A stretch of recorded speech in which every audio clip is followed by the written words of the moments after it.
Olá pessoal, espero que todos estejam bem. Gente, então vamos dar continuidade aqui. Hoje eu trouxe o assunto que são os medos na infância. Outro assunto muito importante que com certeza vai impactar numa autoestima da criança se não for encarado com seriedade e trabalhado com seriedade, né? O foco de mais importante é construir o autoestima da minha criança. Então é por isso que eu vim aqui e estou passando essas dicas para vocês, principalmente para os pais de primeira viagem ou para educadores que estejam começando na carreira, né? Eu sou a Cristiane Sena, você tá no canal 50 Mais com Cris. Esse canal aqui é onde eu decidi dividir as coisas que dão certo para mim. Então eu falo não só sobre educação, mas sobre minimalismo, sobre vida aos 50, que afinal eu sou uma moçola de 52 anos. Trabalho com crianças, né? Tenho uma creche na minha casa, moro na Austrália, na cidade de Sydney, e decidi então dividir essas dicas que eu acho de suma importância para que a gente consiga formar uma criança segura, um adolescente confiante e um adulto capaz de seguir, de ter resiliência e de seguir com a sua vida e enfrentar principalmente os problemas, né?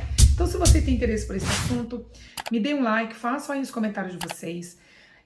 Todo mundo do YouTube agora está pedindo encarecidamente para que vocês deem um like, para que vocês escrevam qualquer coisa, porque a gente não sabe o que está acontecendo. O YouTube está caindo, estão caindo as visualizações demais de todo mundo. Então, se vocês puderem fazer esse favor para mim, eu vou adorar. Se inscrevam no canal e me sigam no Instagram. Bora lá!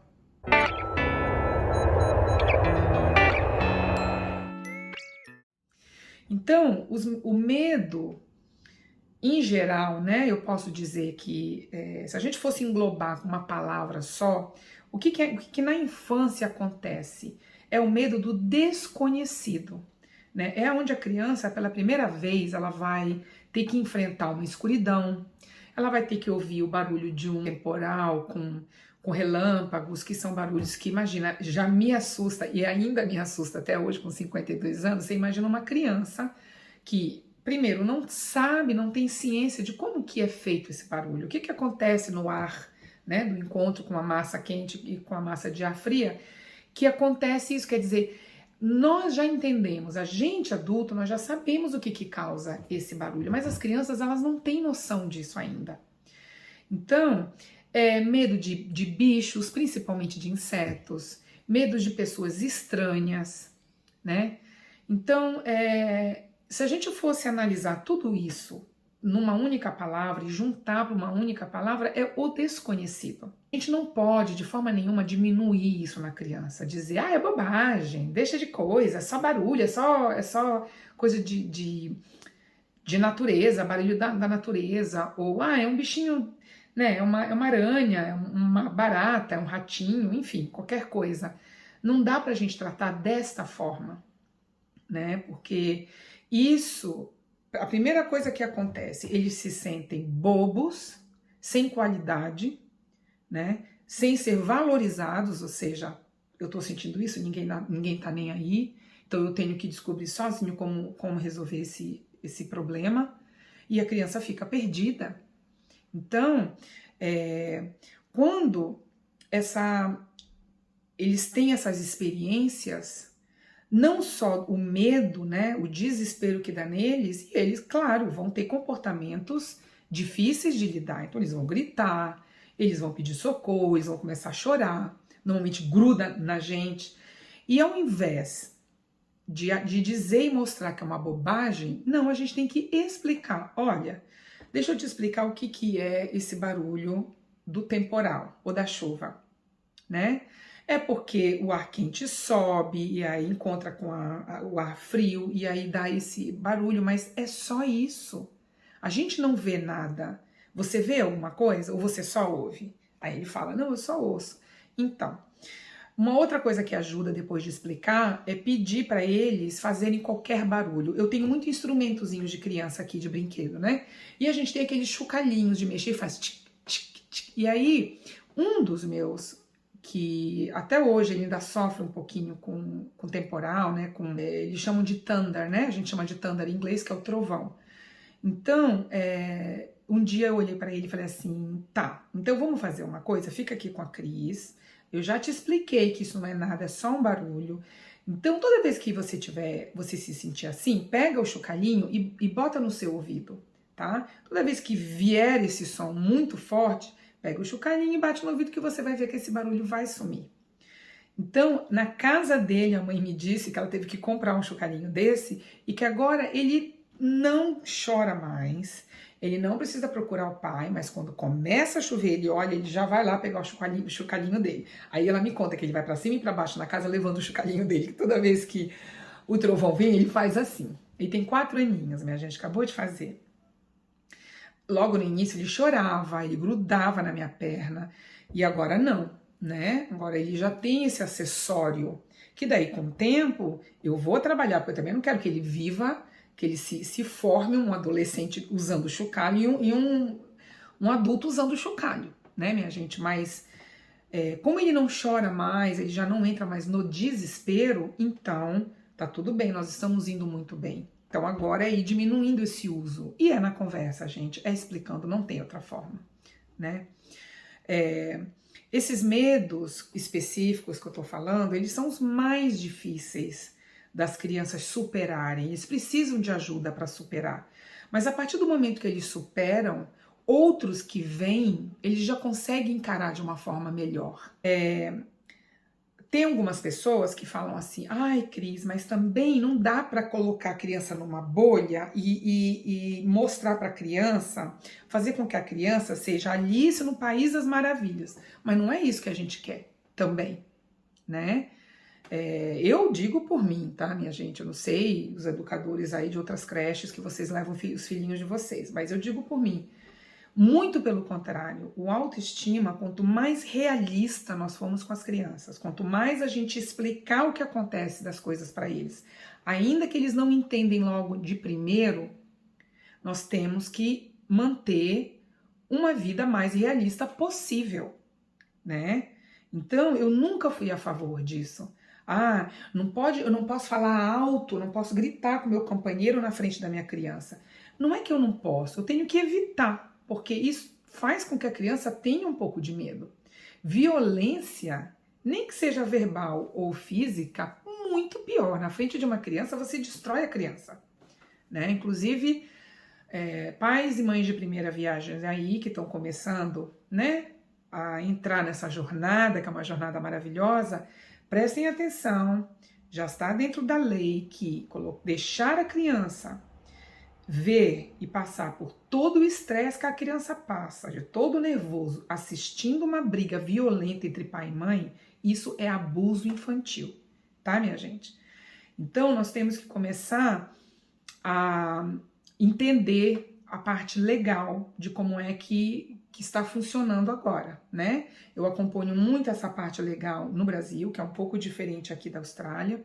Aqui na Austrália, a criança, eu não sei exatamente a idade, mas eu ainda vou pesquisar isso.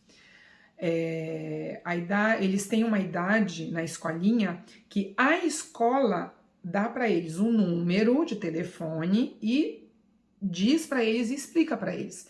Caso vocês tenham qualquer violência doméstica do papai e da mamãe, peguem esse telefone e liguem por socorro.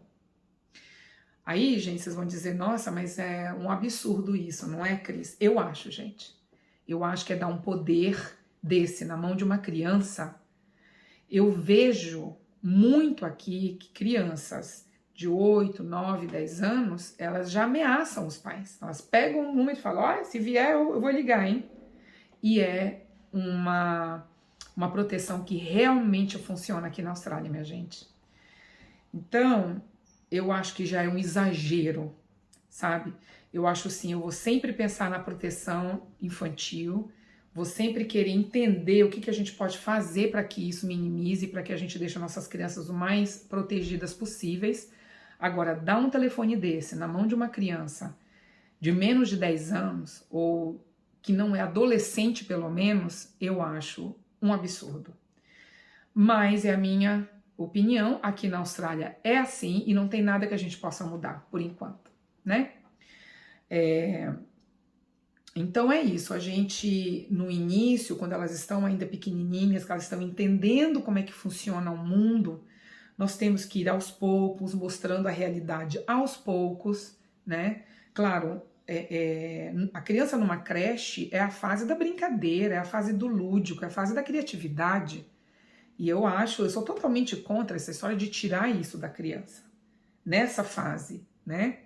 Então, se existe uma fase que pode chegar próximo ao mundo do Alice no País das Maravilhas, eu diria que seria a fase da infância na creche. Agora, ainda que esteja na creche, quando elas têm 5 anos antes de entrar para a escolinha, aí a gente já tem que conversar sobre bullying, que provavelmente elas vão enfrentar. A gente já vai ter que conversar sobre ser independente, sobre ir fazer o xixizinho e o cocôzinho sozinho no banheiro, porque nas escolas aqui as professoras não entram, elas entram sozinhas e a gente não sabe o que acontece lá dentro, porque não entra de uma por uma, né? Então, eu sou muito a favor de qualquer coisa que a sociedade pense em proteger uma criança. Agora, existem certas atitudes que eu acho um exagero. Não concordo, né? Aí vocês coloquem aí a opinião de vocês também. Eu acho que no Brasil não tem isso ainda, dessa história do telefone para ligar por socorro, mas parece que teve o caso do menino Henri Borel, que agora tem um número lá, para que se alguém veja maltrato, essa pessoa possa ligar. Mas não a criança tendo esse poder, né? Mas um telefone ali que caso alguém veja, essa pessoa pode denunciar. Isso eu acho legal. Isso eu concordo. Agora, dar na mão de uma criança, aí eu já acho que é exagero demais.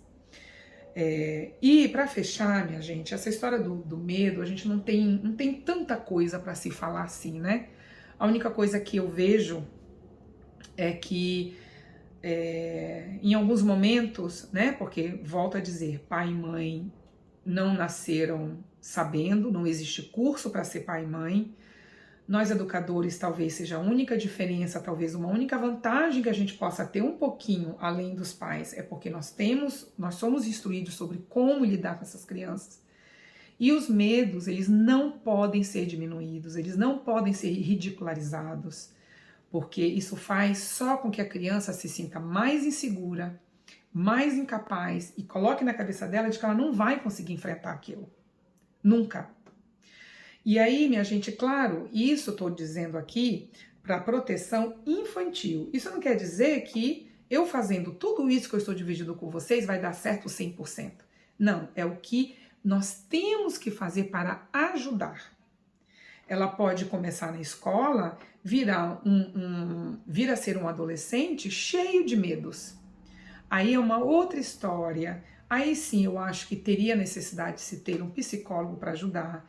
Mas enquanto a criança está sob o domínio dos pais e das educadoras, das babás, né, nós cuidadores, nós temos que ter esse cuidado de não humilhar, de não fazer com que a criança se sinta diminuída, de fazer com que a criança se sinta humilhada.